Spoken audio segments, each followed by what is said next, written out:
Khalil Gibran once said, "Mother, the most beautiful word on the lips of mankind."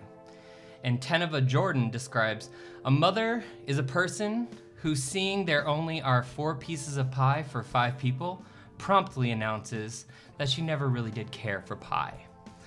So as you can guess from the title of this podcast, today we are going to talk about motherhood in our first ever mental health survival guide, Momcast. Woo! You can woo! Yeah, that's right. Okay. So today I have some amazing women joining me here in the North Volume studio to share what it's like to be a mom, because that is not a title that I've actually had yet. But before we meet our guests, I need to send a message to a mom out there who I hope is listening, because she could not be here today. Lori, you are my best friend, and you're an amazing mom. Your kindness and dedication to our family has saved my life time and time again. Our children are most beautiful because I see the fire and your life in their eyes. So, sorry for being sappy. No. All right. So, anyway, as I wipe tears from my eyes, we're just gonna go around and you can introduce yourself. So please introduce your name, first name's fine, and the age of your children. So I'm Kelly, and I have 3 girls, and they are 8, 10, and 12, and I have 1 on the way. Ooh. I know, the big reveal. That is a big reveal. Yeah. Congrats. Oh, congratulations. Good for you. A lot of people know, and so we'll see how this goes. Man, now the world knows. Now they're gonna know. It's gonna be super Now exciting. all 13 people who listen to this podcast know. No. It's good for them. They have the inside news. That's great. Cool. And? I'm Vanessa, and I have an 11-year-old boy and a 10-year-old girl. Great. And I'm Debbie. I have a son who's 3 and a daughter who's 8 months. Ooh. And? And I'm Mona, and I'm going to start from the youngest. Ooh.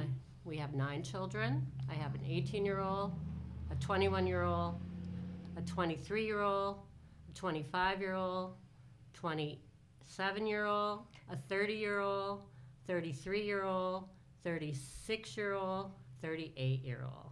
And I'm the 38-year-old. So Mona's my mom. So yes, I'm biased. So, all right.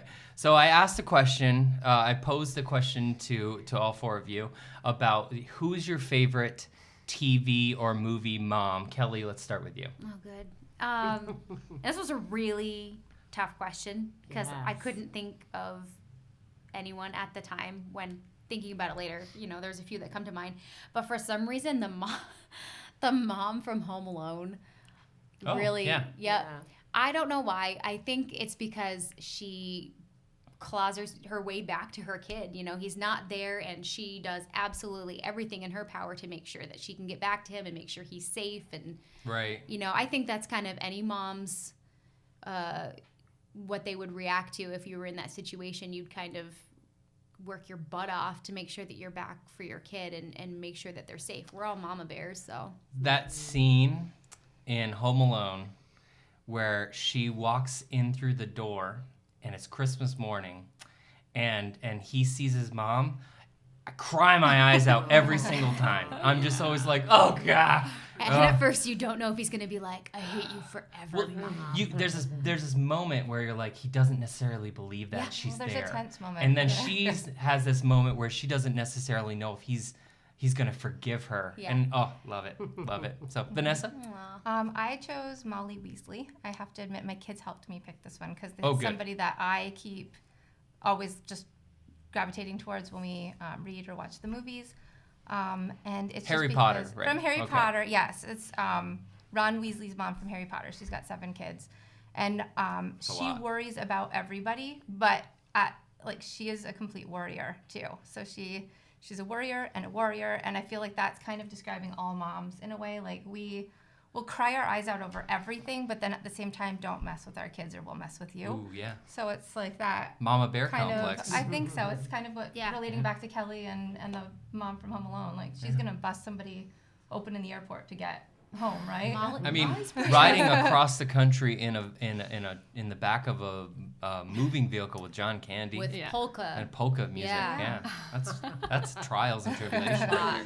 And Debbie? Yeah, so mine, like Kelly said, this was challenging for me mainly because I don't feel like I really judge moms when I'm watching them on TV. Like if you named a show and you said, how does that mom parent? I don't think that I could tell you.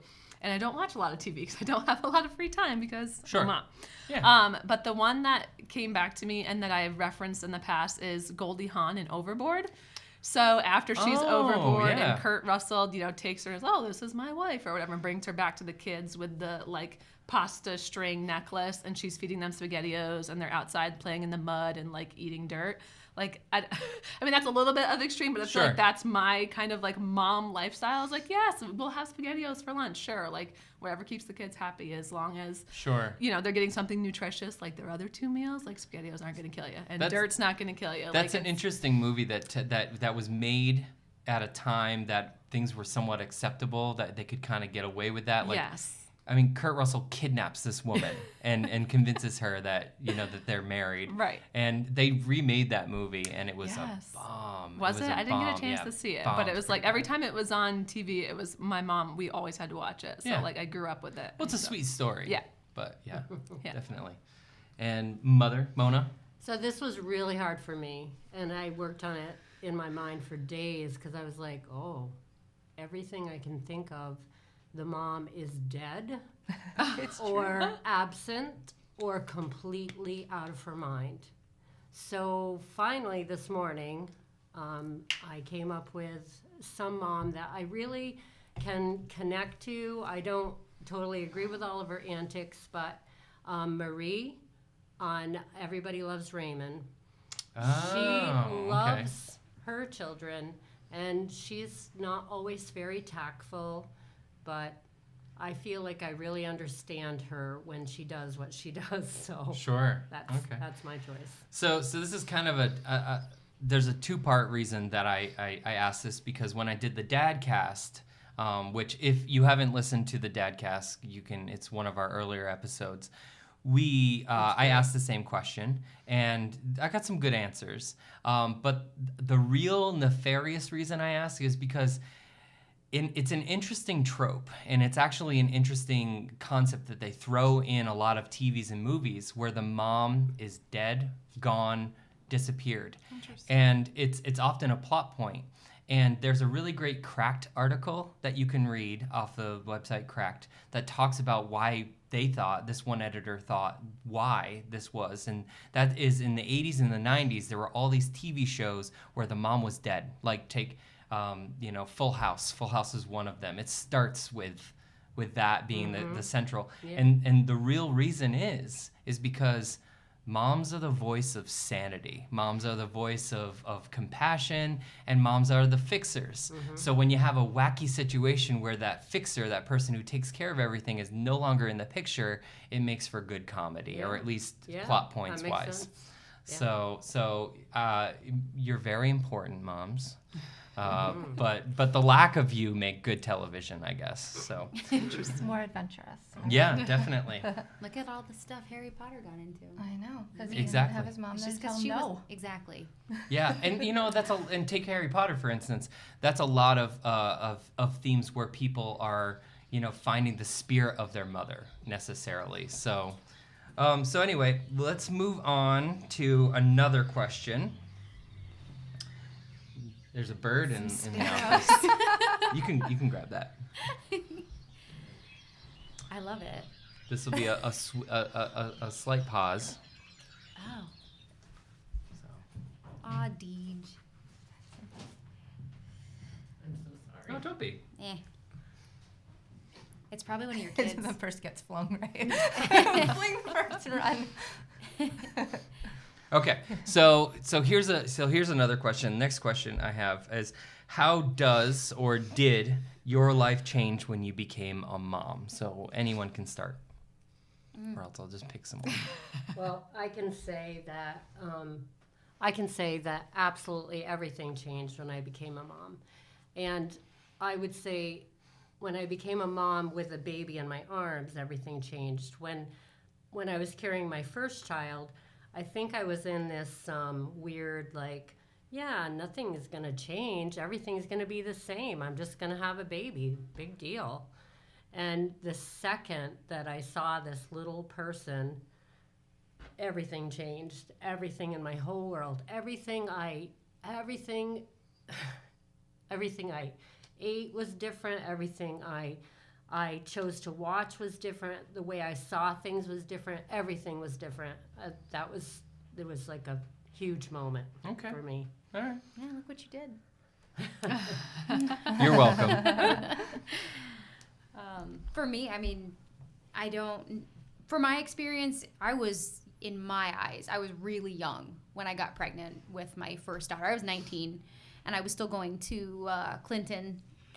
And it wasn't my plan to have a kid, especially that young. And then, you kind of watch other people moving on without you, and it's hard when you're 19, 20. And then I had her when I was 20, and then all of a sudden it was almost just like you were saying, like, oh, it's not going to be that different. I mean, it's going to be different, but it's not going to be that different. And then Shay was born, and wow, everything did change, and my priorities changed, and everything that I felt about even the world, I found myself to be more emotional, more empathetic, because you're really on that mom level of like, what do you need? What can I get for you? And I think it carries over into the way you see everything. Everything. It's like you've had new eyes put into your head. Absolutely. Yeah. I mean, and it was right from the start too, like everything's different now. You're all this kid.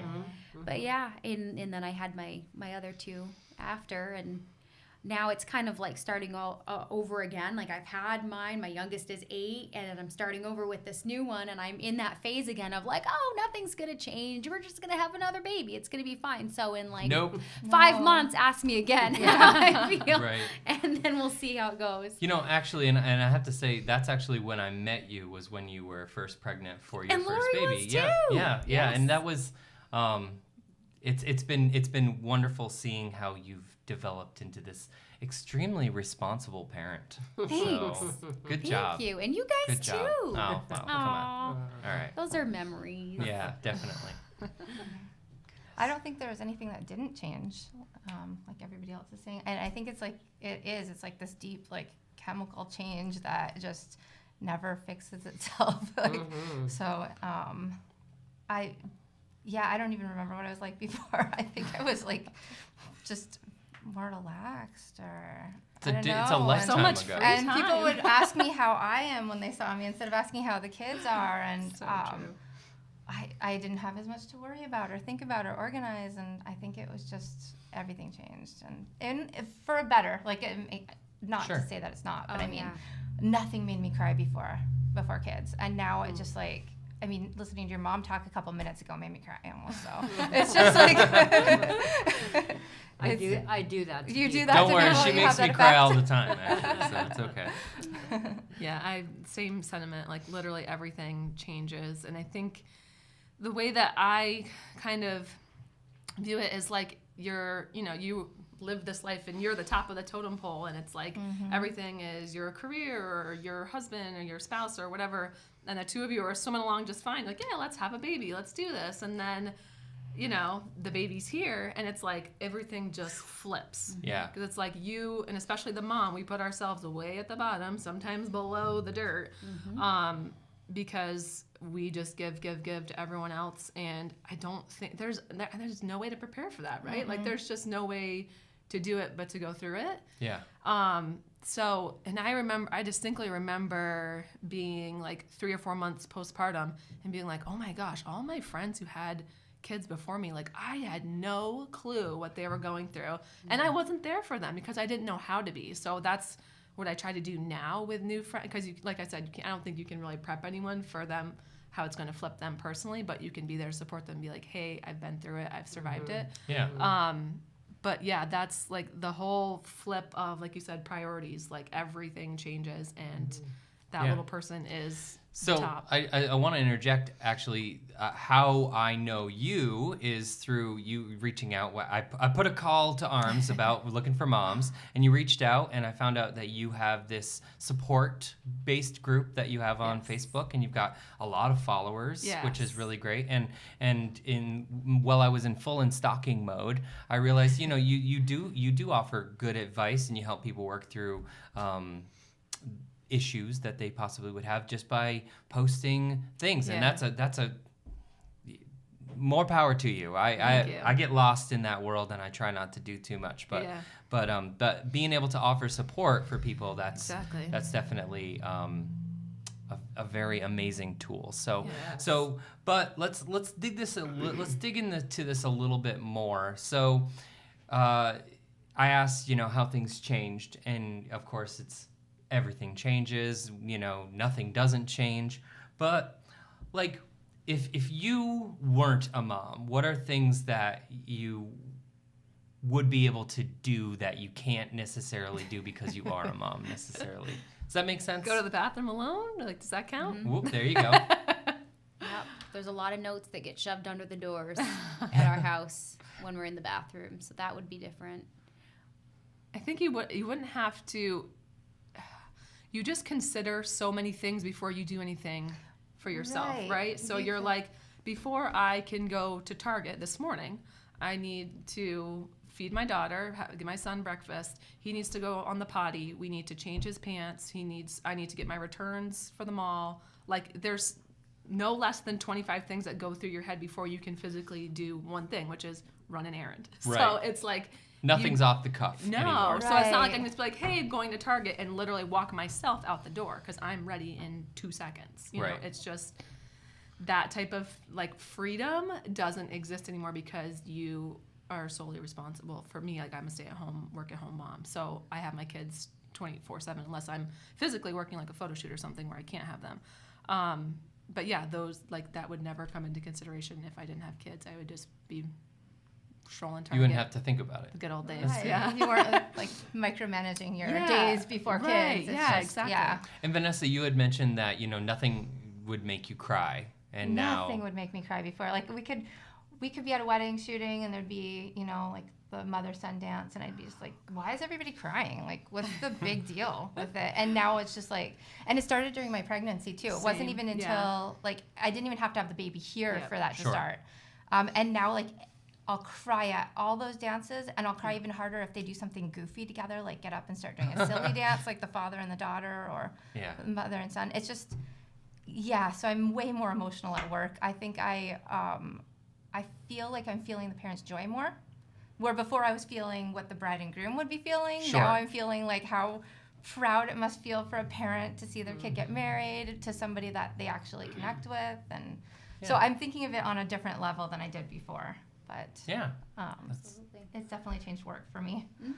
That's great. This is tough for me because it's like I'm so fascinated about becoming a parent, and I loved being a part of the dad cast, but the mom cast, I feel like I have an idea what your answers are going to be for some of these things, but I'm loving hearing this, but I can't add my 2 cents, except for that I agree with all of you. Good answer. Definitely. So that's the best answer around any mom, is just to agree. Right. But it really was. I've definitely been an emotional person in my life, and I do feel things very intensely. However, when I knew I was going to have a child, everything was precious. Mm-hmm. Like, every moment was precious. Mm-hmm. Every intention I had, it, like picking out socks, I'd be like, well, if I pay 50 cents more for these socks that I really want, well, then that's 50 cents that doesn't go to my kid. So, I feel like I get that a little bit. And it's just like the very, very early stages of my first pregnancy, we were out and I was waiting for Jason on the sidewalk, and he came out and I was like crying a little bit. And he's like, what are you crying about? There was a very, very old man with a very, very old dog on the sidewalk. And in that moment, it was like the cutest thing I'd ever seen in my life. And before, I would have like not even noticed that. So, I mean, at that moment, like, even he came out and he's like, I can tell the pregnancy hormones are like fully set in, because this never would have faced you before. Yeah. So, and you mentioned Jason, and Jason was one of the dads on our dad cool. cast, yes, and that was a lot of fun. So he's seen all the range of emotion and crazy and. So Kelly, you've got 3 girls. Yes. Pretty close in age. They're all 23 months apart. Yeah. They're all just under 2 years. And when I see them, I always see them together, and they're so protective of each other, which is really wonderful. is that something you feel like you instilled with them, or? Well, I had only one younger brother. He's 5 years younger than me. We weren't really close. He's on the spectrum a little bit too. It was kind of hard. You know, we didn't have a whole lot in common sometimes. So I don't know. For instance, I'd see your family and just the bonds that were between siblings, and it was the things that, not that I don't love my brother. I do. It's just different. It's different. Yeah, it is very different. Just put it out there. But I would just see these bonds between, you guys, or I had a group of friends that were 3 sisters, and see their bonds where they would just fight. I mean, they could physically fight and want to kill each other. But if you said something about one of the sisters, they were going to go after you. And I don't know, family's always been a huge, huge deal for me. I grew up, I love my family. And I just wanted my kids to be close. And, hey, we hug it out, and we're going to get along, and we're going to try to get along. And, that's what we're here for. You may not always like each other, but you're always going to be sisters. Yeah. And then they roll their eyes, and they're like, Mom. But yeah, I think a lot of that was instilling in them the values of, this is your sibling and this is your family, and someday it's going to be you guys, and you're going to count on each other. But also there's part of that where I feel like it's kind of innate, where this is your clan, and you just know, and and I'm going to protect my clan. I never fought with any of my siblings, so I'm kidding. I'm joking. No. My what I love is that my sisters are powerful, passionate women who did not come into that when they were adults. They carried that from birth. And it's wonderful, but being a sibling, it can be tough a little bit, but we're close. And no matter how tough things could get between siblings, we did have that clan mentality, like you protect your own. And what's funny is, so Vanessa, I know you because my daughter is friends with your son and daughter, and your son and daughter are a package deal. They are. They're They're like together, a little two-headed monster. Exactly. Yes.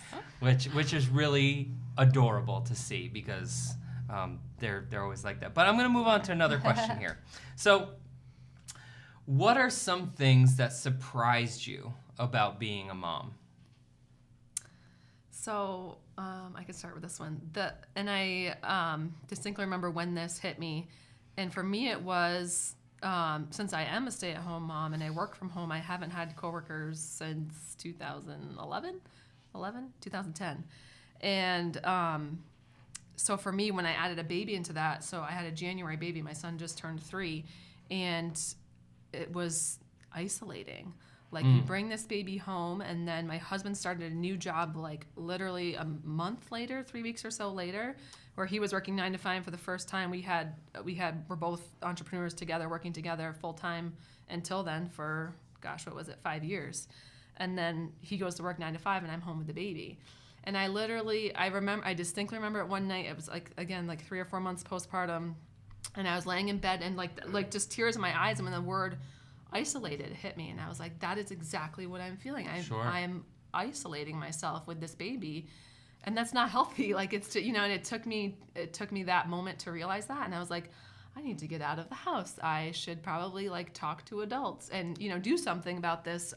Easier said than done. Yes, exactly, before I drive myself crazy. So I had started looking out and talking to other moms about it, and thankfully in being in photography and newborn and baby photography, I talked to a ton of moms. So I think it must have been a session that I had shortly after that, and a mom had mentioned, oh yeah, we have this Facebook message of a ton of us who are all stay-at-home moms, and we go out and do stroller walks with the kids, or we meet at the library or whatever. I was like, oh, please, yes, add me to that. So that summer, I remember my first time we met at a park in Peru, and we just had the picnic blankets out, everyone had snacks, the kids are running around, and the moms are all talking about how tired they are. Right. And I'm like, oh my gosh, this is amazing. Like, it just going from You're not the only one. Yes, going from that moment of I'm the only one in the world going through, like that isolation of being holed up in your house with your infant, to, oh, hey, everyone else is going through the same things. Or, at that point, that was my firstborn, so some of these moms had a baby the same age as mine and then had a toddler as well. So they're like, hey, you'll survive this. It is really tough right now, but you will make it through. And that kind of, for me, was where I realized that if I was feeling this way, there was probably a lot more other people feeling this way as well. So that kind of spurred my push towards moving what I had already started as a client Facebook group for moms. Sure. To opening up to public so that it could be a full community and that's great. Moms. Yeah. It's one of those things where you almost can't understand what it's like until you're going through Exactly. it, right? Yep. Yeah. How about you, Vanessa? I gotta pause Oh, wait. for a second. Pausing. I'm sorry. I think my children have just called me 57 times. Okay. Yep, they did. Is it? Yeah, go ahead. I'm sorry, guys. I'm really sorry. It's but okay. I feel like Super we're here and we unprofessional. understand. I'm sorry. This is not my profession. This is a mom life. What do you want? What do you want? What do you want? The loving care. Yes, you can get a juice box. I told you that between 2 and 2:45, that I was not available, and if you had a problem, to call Papa. This is totally staying This is No, don't. one of those things that can be a surprise. Like I told your sister she was supposed to tell you. Okay. Yes, you can have it. What? That's the kind of thing It's that's- fine. Just let it go and go get a juice box. Bye, and I love you. Okay, bye. Yeah, please cut That was out. that was No, adorable. That was the best. That was perfect. That was just perfect. explains, like what happens to a mom. That's your surprise right there. So if you weren't a mom and someone was trying to call you, you wouldn't stop a podcast. All I for could that. hear is, and I knew it was my children. I knew because I told them. I said between 2 and 2:45. At that point, call Papa. He's Yeah. right next door. If you have a problem, there is not a problem. This is the thing. Yeah. There is no problem. It's just the rule is the juice boxes are for school lunches. This is Can I have a juice box? This- Like, really? this is perfect. This is perfect for the podcast. So it's staying Okay. in. It's totally Yeah. staying in. I'm like, So on that But they I'm listen sorry. to your rules. Yeah. They Yeah. listen. That's the rules. surprising too, right? I have to tell you, I love them. They are amazing kids. They follow the rules and they're awesome Great. girls. However, even if I didn't answer that phone, they would have called me 17 times, but I know I would have found an empty juice box. I know that I Right. would have found it Right. somewhere, in the basement probably. It's funny that you knew it was your daughter calling you because there's this and I always picture that moms have this intuition Yeah. that I don't know if I have that necessarily, but moms definitely do. Whereas, so when I was a young teenager, I had a Siamese cat that had kittens, and I love this cat, by the way, BB, and the kittens were born, and the kittens were under my bed, and BB would be out in the field across the road, and the kittens would start meowing, and she would know. There's no way she could have heard it, but it was like this this instinct, this intuition. It's amazing that Absolutely. you totally just had a mama cat moment. Oh, I So- have them all the time. It's so weird. Yep. I think your body gets set to certain times too when they do certain things, like when they get off the bus and they want to have a juice box, I also, I have other things I can check on them and everything, but you just have these little times that pip in your brain. You're like, oh, and then the phone will ring because they're gonna call you and just let you know, like, oh, it's all good. So It that just type- randomly happens. So that type of intuition, is that something you think you had before you were a mother? Maybe about some things, but with them, I've never been more in tune with anything than I am with them. That's I great. just know. You can look at your kid and just know, okay, something happened at school. Specifically, something happened at fourth period. Right. What was it? Yeah. But yeah, no, I don't know.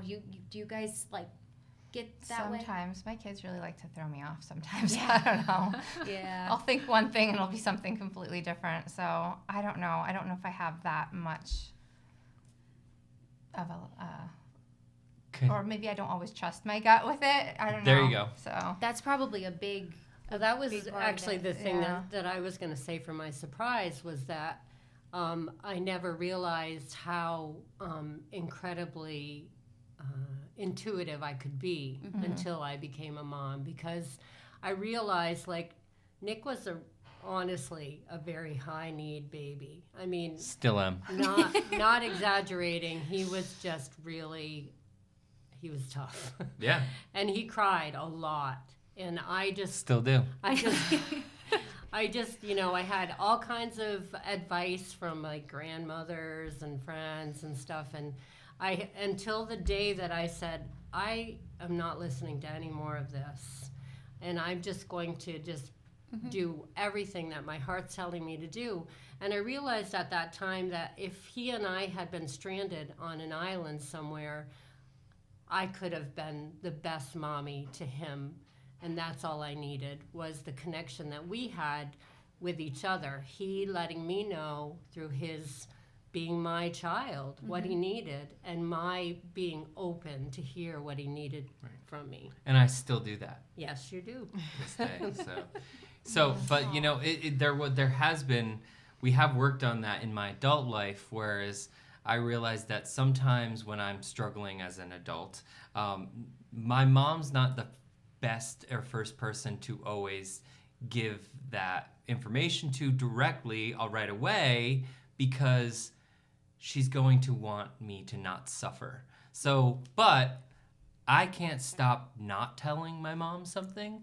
So I worked out a system, and there have been a couple times where I've called and I said, hey, I don't want you to say anything except for that sucks and I'm sorry. And I just vent, and then, I'll be like, are you still there? And then she'll be like, I'm sorry, Nick. That sucks. And I'll be like, thanks, okay, all right, I'll talk to you later, love you, bye. But inside, you're probably like, that sucks, and I'm sorry, and Yeah. and you're And like, what I'm can I gonna do to fix fix this it? somehow. Yeah. And that's power too, because and my dad, who is a wonderful man, and I absolutely love him. If I bring complex social issues to him, his reaction is, I need to fix this as quick as possible. Let's find your mother. And that works that definitely works in at least it worked for me. So I'm still here, 38. So, but about surprises, anything else that maybe surprised you when you became a mother? That's my other thing was too, is like how quickly you will just pour from your cup and pour until or without ever filling yours back up, right? Sure. Like you just give away everything. And even making sure, like for me, for example, this is funny, but so making sure like my husband has time to go do an extra quick golf and all that Sure. stuff. So our daughter was born 5 weeks early this year on Mother's Day of all days. So Happy Mother's Day. yeah, right. Yeah. So my husband had signed up for the summer golf league at Bluff Point. So I had her on Sunday, and wouldn't you know, Monday was the first day of the golf league, and he's like, we get all of our, what do you call it, handicaps or whatever. Sure. For the league. Can I go? And I'm like, yeah, sure. I'm in the hospital with the baby. My in-laws were here with my son. I'm like, it's fine. It's not Don't a big worry deal. about it. I'll just be in the hospital with the baby. It's okay. She's not even 24 hours old. I'm like, but that's my personality. Sure. Not everyone could do that. Vanessa's like, I would no not way, have done that. okay. No, I love Jason with that. Not. Yeah, No, so I'm like, no, it's completely fine. So, and which it literally was. I wasn't just saying that. So he goes to golf and he's constantly checking his phone. He was playing horribly. And the guys were kind of like, what? What is your problem? And he didn't say anything about the baby because he didn't want to it was one of his friends was like, his wife just had a baby yesterday. And they're like, why are you here? And he's like, she said I could. And that's the thing is I just, sure, go play golf because I know you need the stress relief. Right. I know you need that. Because you are a leader in that relationship. Yeah. And he was doing what you said. Right. Yeah, exactly. So it and at the same sense, I can't be like, well, I don't think I should go to the gym today because that's an hour, and I don't, I could do the laundry and I could do I can do all this. Whereas I talk myself out of refilling my cup because I want to make sure everyone else is full. But it's as I've 3 years into motherhood now, I'm realizing one, that's not healthy. Yeah. Well, and it's not Thich sustainable. Nhat Hanh says you can't fill in a cup, someone else's cup from an empty vessel, right? Yeah. So and there you go. just not sustainable in the long term. And I saw my mom do that. We 4 kids growing up, and we're all less than 2 years apart, and sports every different direction all summer long, all year long, and it was I'm exhausted just hearing that. Yeah, well, me too. And then living it as a kid is great, but then you think about when your kids are gone and out where does that leave you? And Sure. And since you're at that point where your kids are all closer to adulthood, all of them, and it's They still need her. you're right, and then but your role Sometimes shifts more. again, Yeah. right? So it's like constant. But that was my other thing. It was An aha moment where you're Yes. like, wait a minute. yeah, I can't just keep pushing know, my needs you- low. But you bring that up because, and that's actually why I use the quote in the beginning, Tenova Jordan, when she says, a mother is a person who's seeing that there are only 4 pieces of pie, would for 5 people promptly announces that she never did like pie, because it's like, it's all right, well, it's a sacrifice, but it's an okay sacrifice. Right. That's a common character of a mother.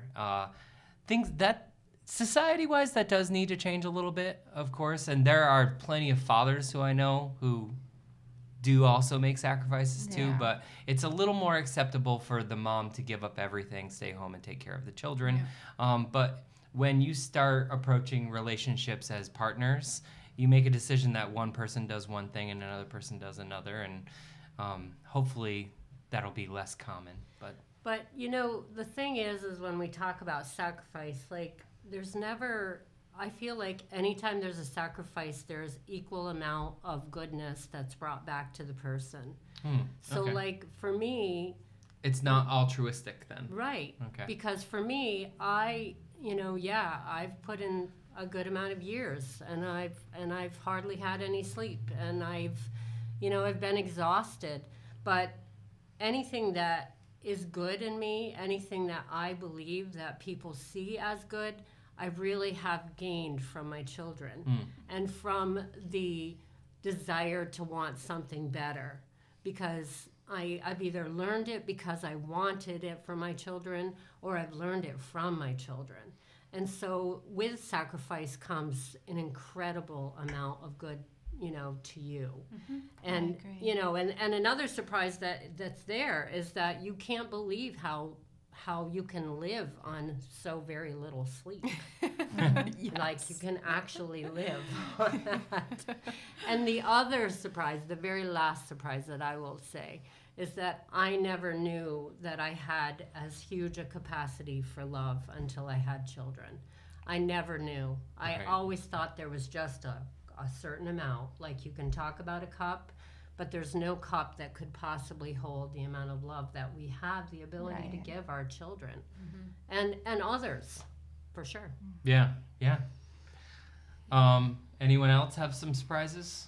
I was never a tough person ever. Like, never really. No, I was really. You could push me over easily before I had kids, and even when my kids were younger. But as they got older and their needs changed, and they need you to be more assertive.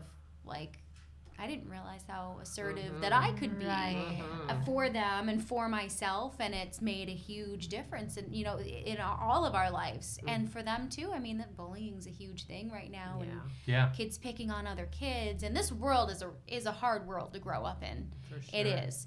So the surprise beyond everything else, because I did feel a lot of what you guys were talking about, but was also just the shift in myself. The love that I could feel, how strong, like how tough and assertive that I could be, that I didn't know I could be that. Yeah.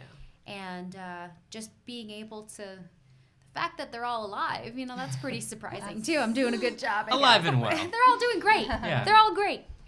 So yeah, that was a surprise, and yeah, all good things. Good. Yeah, for sure. Good. Okay. Well, we can move on to my next question, and this is actually a little tougher, I think. So, how do you handle things going wrong with your children? So, meaning things going wrong. In a perfect world, your child will never get sick, never get bullied, and always achieve everything that they possibly need without any effort. But that's not the world that we live in, nor is it really a good world to raise a child. So, when your kids are sick or being bullied, how do you handle that? It's a tougher one. So I'm gonna tell you, I have a knee-jerk reaction. If my daughter goes through anything, I have 3 steps that happen. First is I think about the people that I need to murder first. Yep. And that's just not really. I would murder mom. I'm not gonna kill anyone, mom. Okay. Good. I hope not, Nick. Okay. But what I would do, but I do feel that vicious need to like be protective. Secondary, I go, okay, is this a learning opportunity? Is this something that she can struggle through and rise above? And then third is reality. Like I try to understand the situation as best, and then I decide whether I get involved or not. And I don't always make it to that third step because my compassion is too much. But I'm, again, not a mom. I'm a dad. That's how it is. So how is it with your kids?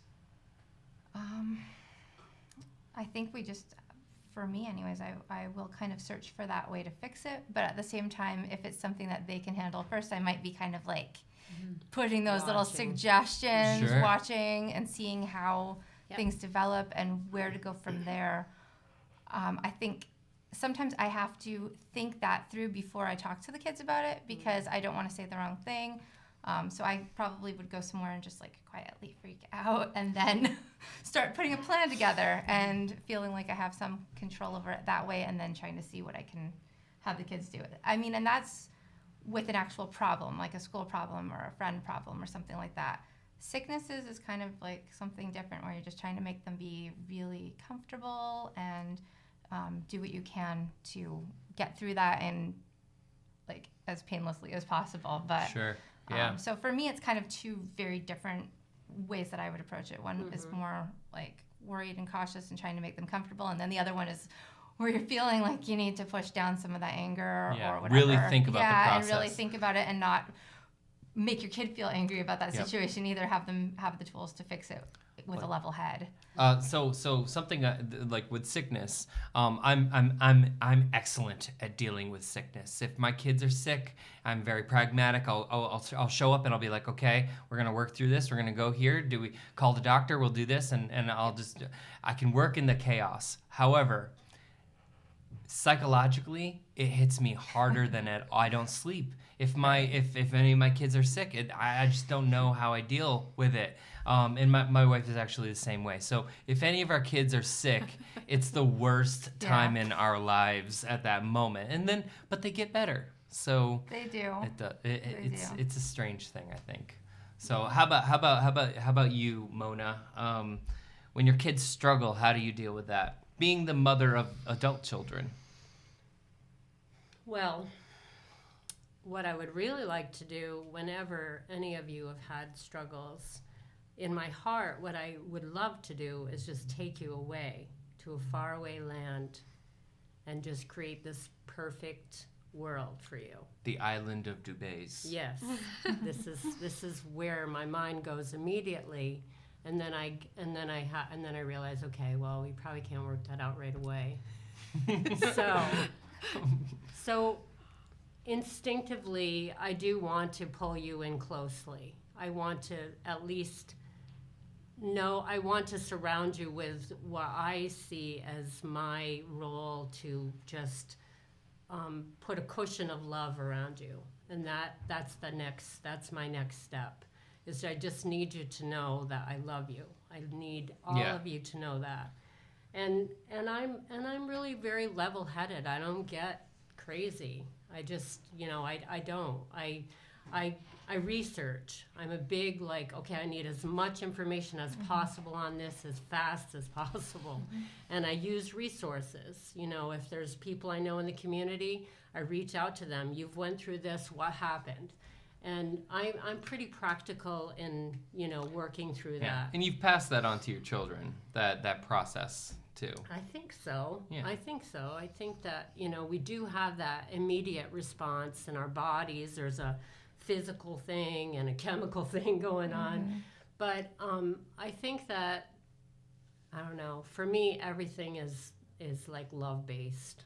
So I feel like if I can, conjure up enough love to surround everything, it gets through. And I feel like, we've kind of talked about this a little bit before, but sometimes parents, sometimes moms are accused of coddling or doing, just being too soft on their children or doing the wrong, making the wrong choice to disempower. But what I've found with our children is that because they've always been responded to very quickly and very, very much surrounded with love, I feel like they've grown up to be adults that are very compassionate and very loving to other people and know how to think on their feet and realize. And another thing I think that what that models is trusting the process, trusting that we live in a universe that ultimately cares about us.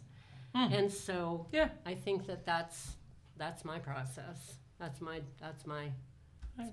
I can agree with that. yeah. Well, good. Yeah. I'm glad. Good. Anyone else? So when your kids are sick or your kid are going through something tough, how do you deal with that? I think it's so funny because I'm like this, I don't want to say the strangest mom that I know, but I guess more so I'm like way sometimes too far on the chill side. So when you say like, I want to take my kids away to an island and like protect them and I'm like, we're tackling it head on and we're going to do this. I'm like, I don't know, the way I guess we were probably raised was very strong and independently, so that it was like, I have a hard time stepping back in that like more nurture role because my husband will be like, when the kids are sick, he's like, oh, I can't sleep, he's coughing. I'm like, he's still sleeping, he's fine. Like it's just, Right. I need to go in there and make sure he's breathing. Like if you wake him up, no, it's not okay. Like, that's my, I kind of let like sickness roll off the sleeve and just, he'll be fine. Like and my husband is, let's take him to the doctor, because I definitely see that more so in the way that we were raised. But that's where, so I have to kind of step back and be like, if my son, says something hurts, I'm like, oh, you're fine, but like that's my instinct is, oh, you're fine, buddy, let's keep moving. And he's like, I'm like, oh no, he may not actually be fine. Like ask him if, you know what I mean? Right. Because Right. I'm, in my mind, it's just, Move forward, yeah, move forward, just move forward. keep going. And it's, you're tough, you're strong, let's do this. That's a strong survival technique. Yeah. And that does work. So for people. it's but it's just it's funny to my friends, and I know Vanessa's more of a warrior because we've talked about these things, parent things. So, and I have a lot of friends who are warriors, and they're like, "How do you not worry?" And I'm like, "It's just not in me. Like It's just great if it's just not there though. yeah." But And I it's mean, but you also need to have that side to where it's like, okay, at some point you need to be, which is why I have my husband. So like it's that intuition of like, oh yeah, something's actually like wrong. something, maybe we But should I take thought his about temperature. that too. Like when our kids were little and they'd fall down and I would ask them, "Are you okay?" Yeah. And I had somebody one day actually tell me like, "Why are you asking them that?" And I'm like, "Well, if you fell down, I'd ask you if you're okay." Right. And then I don't think she'd ever thought about it. And she was like, good point. I'm like, there's never a situation where an adult just falls and you don't run over and ask. Right. But like a 3-year-old can fall and you'll just be like, don't look at him. Like, he'll cry if we look. What I learned with my siblings and also the way I was raised was that if somebody gets hurt, one of the best things to do is to go over and say, "You're okay." Is to reassure them instead of saying, "Are you okay?" Yeah. And we do that with because Valoria was very accident prone when she was little. I mean, she would trip and fall a lot. So we would just always be like, "Safe," or "Shake it off." We'd just do touchdown. that. Touchdown. Yeah. And you adapt it to each kid and the way they act, right? Whereas So- whereas Vaclav terribly hurts himself almost every single day. Yes. And that's just how that is. He's an accident-prone little boy, but he's tough as nails. And however, when he's experiencing pain, he doesn't want to be told that he's gonna be fine or that he is fine. He wants to be like, "I want to cry a little bit," and he'll tell you that. He'll be like, "I'm gonna cry, okay." It's like, okay, all right. Yeah. But it They're so different. Yeah. different approaches. It's a balance, and it's knowing your child. Yeah. Yeah. And definitely as parents, we know our child better than anybody else. Yep. So we know what they need. Right. But it is really important to take a pause, maybe stand back, not rush to them, Right. but be ready if they need you. And definitely, I mean, I think it's really important that we acknowledge when a child or any other person says they're hurting, that we acknowledge them and not just rush them through it. because I mean, obviously we know that can really mess us up. Yeah. You know, we can't just push it, can't get pushed, keep pushing down. I'm hurting. Yeah. No, you're not. You're fine. You're fine. You're fine. No, Yeah. you're not fine. But it's Yeah, okay to not say healthy. you're going to be okay. Right. And We'll what get can we through do it, for you? right. Yeah. Yeah. Right. Right. Yeah. And that- it's that does different for work. different kids, really. Yeah. My son, if he, like, when he was little, if he hurt himself, we'd have to hold him for quite a long time, like you said with Buck Love. And our daughter would just spring back up, like, even if she was bleeding, and she'd just yell, I'm okay. Yeah. And she Yeah. didn't, she wanted to take care of it herself. Yeah. So it's just, I mean, same parents, Personality. but the kids are just Yeah. completely I know. opposite. It's so wild. It's crazy. That's, I like think, how- one of the things that surprised me, how crazy it is, the difference between Different. your Me kids. too. 9 completely different beings, completely with Yeah, all we're the pretty same different. materials. Wow. It's true. Same parents. So let's move on to the next point, and that is, how does being a mom affect your health? Now, Mona, you had mentioned that you haven't slept in 38 years. Well, I'm So- catching up. Okay. I'm catching up. You look good for someone who hasn't slept in a long time. Well, thanks. How does being a mom affect your health? Right now, I'm a little stressed out. No, Yeah. you go ahead first. Do your part of it. all I was going to say is I've actually been healthier than I've ever been prior to being a mom. But I only was prior to being a mom for 19 years. So for 19 years, I was probably more ill than I've been since then because I've had to be. I've just like been healthy because I needed to be. 'Cause you had I somebody to wanted take care of. I wanted to do what I wanted to Yeah. do. Yeah. So it's worked for me. Yeah, absolutely. Mental health wise, I mean, you definitely have to take care of yourself in order to take care of other people. But I definitely feel like it has, being a mom, dealing with all the mom things, you know, sleeplessness and your kids getting sick and things that they're dealing with, their stress, their mental health issues. That puts you through the ringer a little bit, and it really, you know, it makes you stronger at the same time, but it also really does, it tests you. I feel like, you know, I'm at a point where I have some great mental health going on. My kids are all happy, healthy. They're, you know, dealing with their own things. But other than that, I think more on the mental health side where I get stressed out is when you have your children are your priority. They're your priority, but you also have these other dynamics where it wasn't the same way as it was 40, 50 years ago. That it's I have to work. I can't stay home. Like I want to stay home, and then you have snow days, and then you've got kids who are sick, and you've got snow delays, and you know there's a function and Stress. Yes, essentially it's all the stress, and it's not your kids. It's just what comes along with being a parent. Right. That is what affects, I think, our mental health more than anything. Is Yeah. just trying to find a balance where you're not letting work down, you're not letting your kids down. Number one, you're not letting your kids down. Yeah. But just finding that balance. Cool. We're going to take a little quick break. Okay, so we're going to jump back in. So how does being a mom affect your health?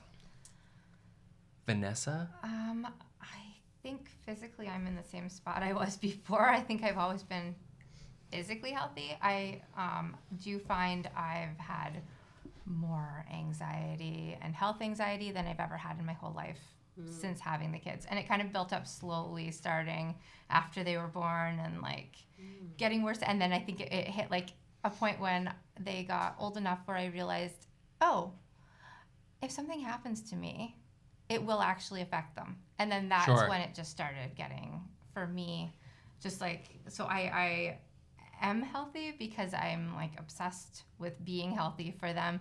I think by the time like my youngest one's 18, I'm just gonna be like, yes, Freedom.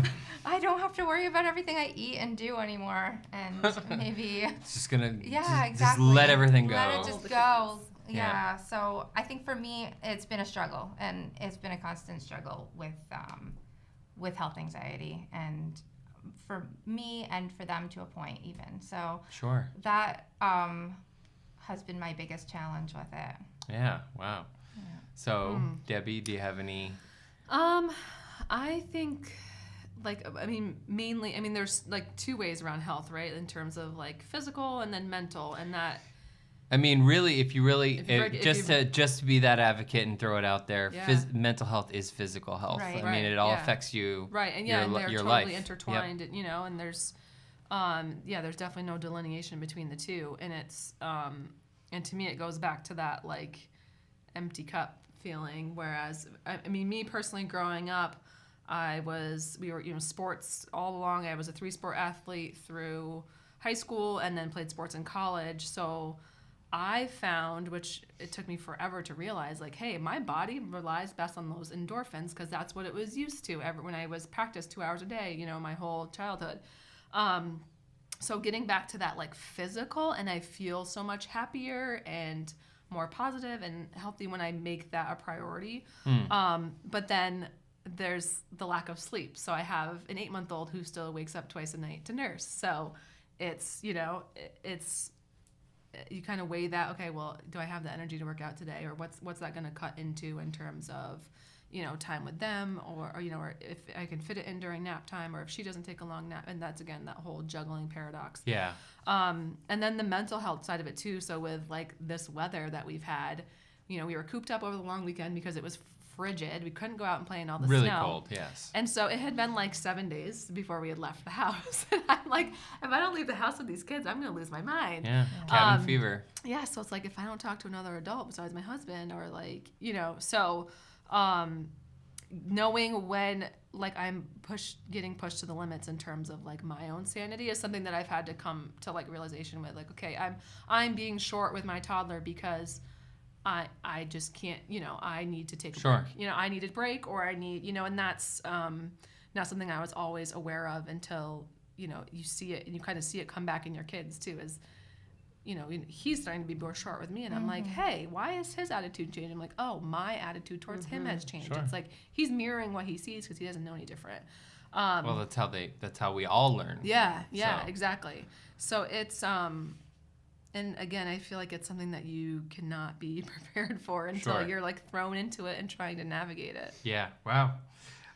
So let's move on to the next one, which is what is some advice that you were given that did not work for you? So I think I'm really good at ignoring advice. So I think Okay. sometimes That's awesome. sometimes it's just like I'll just be nodding and smiling, and if I know it's not going to work for me or my kids, I am really good at just like. But was there any advice that Putting you that heard that somewhere. you're just like almost offended by? You're like, oh, no, I would never do that. The only one that's popping out at me is one time when someone suggested that I give my teething baby whole frozen grapes to chew on to make their gums feel better. And you guys, like, knowing me, Yeah, and like yeah. that is just like a major safety concern for me. Choking So I'm hazard? Like, yeah, I'm like, really? You just told me to go home, freeze some grapes, and put them in my one-year-old's mouth. Like, no. No. No. So, I mean, it's just stuff like that, or it's just something little where I was like, no. Right. But the whole time I was nodding and being like, oh, yeah, sure. Were you always that Try way, that. like from the beginning when they were young, or did you like With the safety and stuff? Or, no with or like nodding off advice, or Oh, did that come? Do you think that's I'm- come over the years? I think it's just because, like, we were still around a lot of people when we Yeah. had the kids, and I just heard so much of advice at once, and like even before we had the kids, and so much of it was conflicting, and like I can feel what would feel right to me, and I felt like I wanted to parent kind of the way my mom and my sister had, because I really felt like they were good at being like that line between soft and tough with the kids, but also like just trusting their own. Like, we didn't Right. always. Our house doesn't have to be the same as everybody else's house, like that No, of kind course thing. not. So, I think I've always just been pretty good at being like, okay, you know, like if that works for you, but Yeah. it's so hard because so much happens, and Yeah. so many people will tell you so many things, and Well, we also live in a culture where we're bombarded by they Yes. want to help. advice and information Right. and best practices. You know, like one day you see, we should eat lots of chocolate. Then the next day you're just like, oh, we should Right. never have chocolate. It's terrible, you know. So there's And I'm very much the attitude Yeah. of when I see something like that, I'm like, give it 6 months. Yeah. And then we'll see. It's Like, like, yeah, is that really good for you? Is that really, or is this really bad for you? Let's wait a few months and Right. see what happens. So, yeah, I always just kind of, and I feel like I'm a person who can make my mind up really easily and firmly on things too. So wow. pretty decisive with things, and when I know that something just won't work for me, I kind of That's have awesome. that feeling. It's and great I'm to be okay that with it. self-aware. That is wonderful. Yeah, I don't know if it's always great because sometimes, my own plans Sure. backfire, but Yeah. it's But at least you feel like Right, you're I moving feel- with confidence. You're a fierce leader. I feel confident in what I think I should be doing, like for us personally. Maybe not for somebody else, Yeah, but for, that's all you really right, need. exactly. Right. Yeah. And I think the same thing too is that like with social media and with everything we see online, and all of that. And I slow myself and stop to think if it weren't for social media, if I weren't seeing this, if it was my mom seeing something, you gotta think like the way our parents parented is they didn't see everything happening play by play as it happened in real life with everyone else, all their friends' kids like we do. So I always stop to think, well, would this have bothered my mom? No, because she wouldn't have known it was happening. So like let it go, like just Right. don't worry about what someone else is doing. Follow your own course type of thing. But do you have advice that has been given to you that did not work for you? I do, and that for me is the whole. And I come from more of a point because I have a baby and a toddler from that like baby stage, and that's every kid will do it in their own time. So when it hits, Sure. crawling or sitting up or walking or talking, all of those things, which is true to an extent. But there's guidelines and milestones for a reason. So with my son, it was actually on his first birthday, and we were at playgroup, the North Child Coordinating Council playgroup. Yep. Anyway, they have free developmental screenings. And it was literally his first birthday. He had, and that's since he wasn't in daycare or anything like that. They do those screenings at daycare. I'm just home with him. I'm like, oh sure, it's free. Let's do it. And at that point, he wasn't crawling yet. And when he was going to his forearms, his legs were kind of splaying out, and he was just army crawling. And that was like a huge red flag because he was literally one. And they're like, is he not? I'm like, no, he doesn't really crawl. And the doctor said his head was huge. His head was always been off the charts. So the doctors kept saying, oh, it's because his head Don't is get me heavy. started. Yeah. Come on. Like, I'm sorry. I have to jump in. Sure. I've always thought that was the dumbest thing ever because my kids have always had giant heads. Yeah. I have a giant head. Yeah. When my son, he actually has a very big head as far as for the rest of his body is concerned, but he's not like a freak. You would never think of Right, that. exactly. However, the doctor would always be like, "Well, he's in this certain percentile." Right. And I never can stop myself from going, "Oh, okay, what do we do about that?" Nothing. Like, Yeah. do I Make it smaller. wrap it with a towel or Yeah. something? But yeah. So you were saying benchmarks. Yeah. So he was from 6 weeks on, he was greater than 97th percentile for his head. So at his 9 month, and the doctor you have this checklist of, is your kid doing XYZ? No, he's not sitting up yet. Oh, his head is big, so that's fine. So he may not be have the neck strength, whatever. Okay. And so for me, I'm like first time mom, and personality is being like, oh, it's fine. He'll get there when he gets there, right? Yeah. So then we have this screening when he's 1, and they're like, oh, he doesn't even want to tuck those hips under him. Like, this is not, we should probably, get this worked out. And then I leave thinking, oh my gosh, like I didn't even notice these big red flags, and I'm feeling like a failure as a parent because he's only been with me, and my husband, and I've been with them at home, and all it took was like I messaged like a PT friend, and I'm like, oh my gosh, I sent her videos of him crawling, and she's it's just literally a couple quick changes, and by the time a month later when he had his in-home evaluation, he had caught up to like a 10-month because he got crawling in a week. It was just a simple change. So this time around, with my daughter being premature, born 5 weeks early, I knew going to the pediatrician, they're going to say, oh, she's just early and she's just small and all this stuff.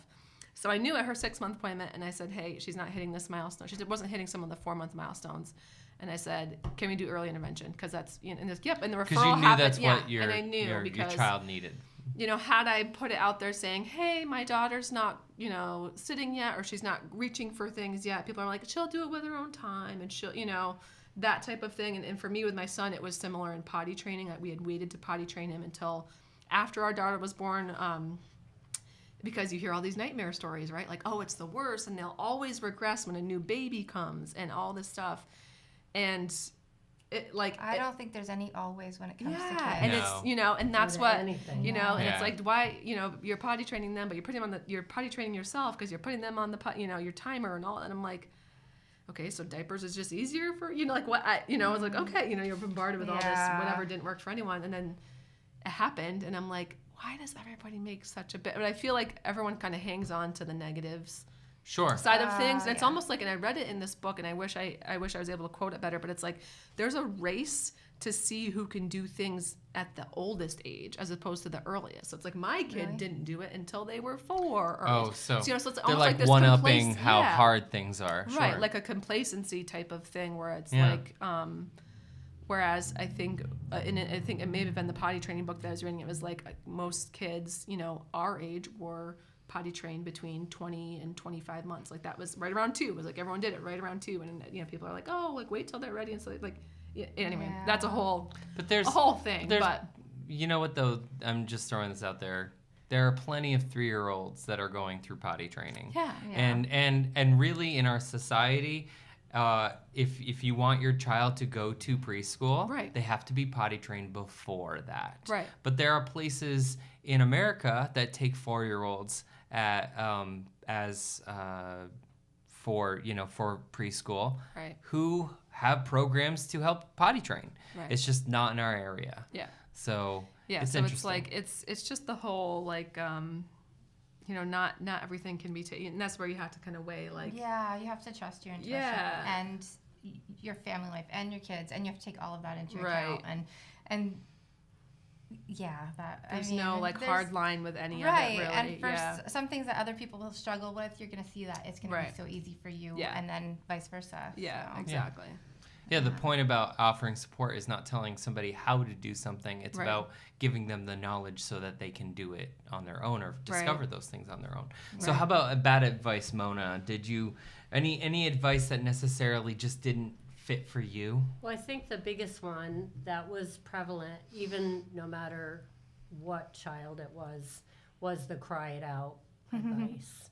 And that one, it just like every atom in my being did not agree with that one. And It and felt so I'm not gonna wrong. cry it out. I'm gonna keep going until I get what I want. It feels so counterintuitive to let your child cry when you know that just picking them up and touching them can soothe them. So I have the opportunity to counsel with parents presently and have for a long time, and I always tell parents that is an option, and it is, and it works for some people. Right. And if it can work for you, then that's wonderful. That was big in the late 70s, early 80s. There was this big movement of, let them cry out, and there was the do we spank, do we not spank discussion going on, and there were people in heated debates. Now, don't spank your kids, or at least don't do it in a Cause public place issues, because yeah. you could get in trouble. Right. So society does change, but you had a natural intuition to not let your babies wallow too long. Right. I mean, and I just feel like it doesn't make sense to me. It never made sense to me. And even as a young mom, it didn't make sense. And as an older mom, it doesn't make sense. And as a grandmother, it doesn't make sense. So Right. But, it's just, like you were saying earlier, because you were so attentive, you raised your children into adults that are also very attentive to other people's Right. feelings. And each, when a child is responded to with love quickly, then they learn to respond to others with love quickly. And that's how it worked for you. That's who I wanted to bring up for this world, Yeah. because we could use that. So let's not end this on a downer. So what are some pieces of good advice that did work for you? I think one of the things that worked for me was the idea kind of that you can't spoil a baby by handling them too much. Like, Sure. I had so many people trying to make me feel guilty about holding them too much while I worked and all this stuff. And Hey, and then if I you had can some hold a other baby people- and a camera, good on it you. was editing work. Okay, yeah. all right. Well, but still. I have done the camera and the baby, not my baby, but There you yes. go. Okay. someone else's. Yeah, definitely. Like I'm not gonna spoil a newborn by holding, him or her for too many hours in a row. It's not gonna happen. Like eventually, the kid won't want me to hold them anymore. Sure. When they grow up. So I don't. My need to. 12-year-old hates it now See, when I she try to hates it pick when you her pick up. her up. So Yeah, they're all like that. yeah, I know. But seeing the analogy of bananas, and so you have bananas and they're on the top in a bowl on the top of your fridge, and they don't turn black because you've used them in a proper way. They turn black because you forgot about them. Right. And that is, Oh wow! I was wondering where you were going with that analogy. That's good. But that's the idea that we, the lack of attention is what spoils things, Right. right? That's interesting. Not So that's good advice. there you go. Yeah. How about Debbie? Did you get some good advice? I did, and like I said, coming from like the baby newborn phase, of the whole like sleep when the baby sleeps thing, like you got to do That it. is precious advice. You got to do it. It's the only way it happens, because especially if you're like breastfeeding and all that stuff, because that baby's going to be up in an hour, 45 minutes, 20 minutes, you never know. Those first few weeks when we had visitors and all that stuff, and I was like piecing together like 30 minutes, 45, it was like, just no. Like you need those solid chunks. And then for me too, which it took a while to realize, is that like perspective, your switch on perspective can change a lot of things. So, and I had talked to a friend about this when I was early on with my son, and she was saying like, how do you get anything done all day? Like I feel like all I'm doing is breastfeeding and all that stuff. And I'm like, yeah, they need you every 2-3 hours, like that. That's tough. It is tough and it's taxing. But every time I would nurse him, I would say, okay, I'm only going to nurse him 4 more times. I need to nurse him 3 more times. And and she was like, I never thought about it. Every time I pick him up, I'm like, oh, he needs me again, as opposed to like, oh, this is one less time in this day, before the clock resets 24 hours tomorrow, and he's going to need to nurse 7 times again tomorrow. It's like that type of thing. Switching it from a like I have to I get to. Yeah. Like I get to, because you have Right. this wonderful little person to feed. Exactly. So it's Yeah. like I get to provide my son with this time. It's like, oh, I have to feed. It's like, and I still find myself flipping that switch sometimes with my daughter when it's like I just climb into bed and it's like 11, and I'm like, and she's up the second I drift off to sleep, and she's like, she needs to eat again. And I'm like, okay, like But, it's but just they like, grow up. Yeah, exactly. And it's eventually she'll sleep through the night, and she won't need me. She won't need that through the night anymore. Yeah. So, well, good.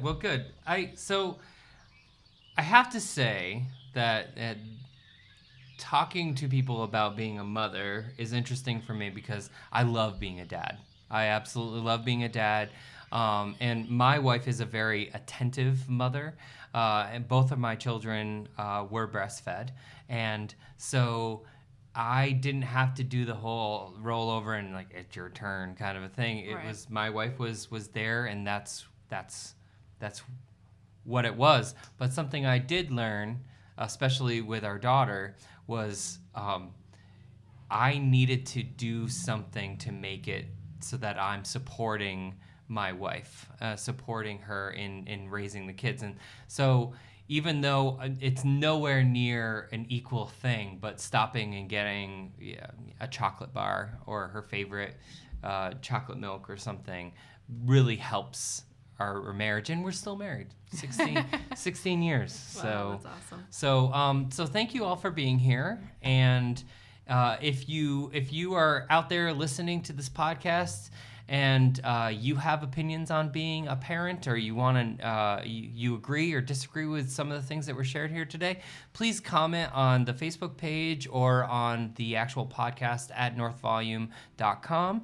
And if you have any questions for me or any of the moms here, feel free to send me an email. That's nick@nami-cv.org. So thank you all for being here. Thank you. Thank for you. having us. and take care of each other and take care of your children, because we all know that survival is so much more than staying alive.